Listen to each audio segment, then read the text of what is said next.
Саламатсыздар ма, YouTube каналының көрермендері. Бүгін сіздермен песочный қамырдан жасалған сүзбелі пирог жасау тәсілімен бөлісемін.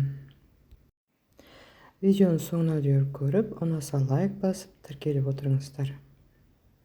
Сонымен бізге керегі ұн, сары май, шекер, тұз, разрыхитель, қаймақ, 2 жұмыртқа. Бірінші ұнымызды електен өткізіп аламыз. Ұнымыздың үстіне сары майымызды салып, күштен өткіземіз. Бұл тоңазытқыштан шыққан қатты сары май. Осыны жақсылап күштен өткізіп араластырамыз. Осылай осының үстіне оғаннан кейін тұзымызды, шекерімізді, разрыхителімізді, қаймағымызды салып араластырып аламыз. Оның үстіне 1 жұмыртқаны және 1 жұмыртқаның ағын саламыз. Міне осыдан осылай қатты қамыр жасап шығарамыз.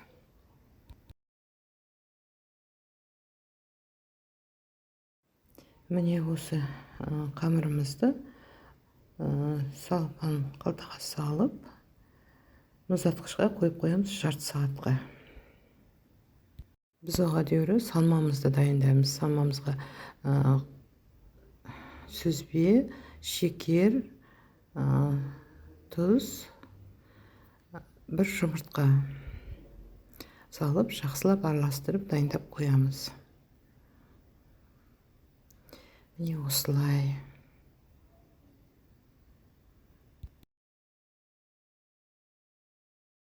Міне жарты сағат өтті. Енді біз қамырымызды жая бастаймыз. Бұны 26 диаметрлік істегелі жатырмын. Мына шетінен кішкене бетіне әлеуге алып қаламыз. Қалған астына жаямыз. Бір 35-37 сантиметрдей етіп жаямыз. Қалыңшалау етіп. Міне осындай. Оның ортасында 26 диаметрлік қақпақшаны ала отырып, жан-жағын кесіп шығамыз. 1-2 сантиметр көлемінде кесіп, біркелкі кесеміз. Сосын жиектерін алып тастаймыз, кесіп. Қанша дегенмен түзу жайылмайды бұл. Міне осылай екеуін бір-біріне қосып, бір ай отырып, жиегін шығарамыз. Мінеке осылай екеуін қосамыз, бір аймыз, сөйтіп бастырып отырамыз. Мінеке біздің жиегін шығарып алдық. Кішкене ортасын шанышқыменен тесіп отырамыз. Көтеріп кетпес үшін үстіне салмамызды саламыз. Мынау бетіне істейтін қамырымыз жаңа қалып қалған.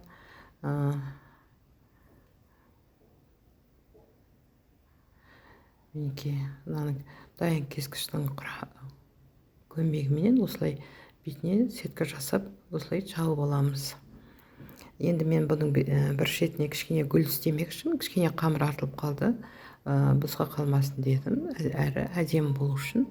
Осылай кішкене 3 гүл, 1-2 жапырақ, кішкене сабақ істеп, міне осылай бетін әрледік. Бұны 180 градуста 45-50 минутта пісіріп аламыз. Міне осылай. Мына біздің пирог 45 минутта пісіп шықты. Міне осындай болып. Сіздермен бірге болған Лейла. Видео ұнаса лайк басып тіркеліп отырыңыздар.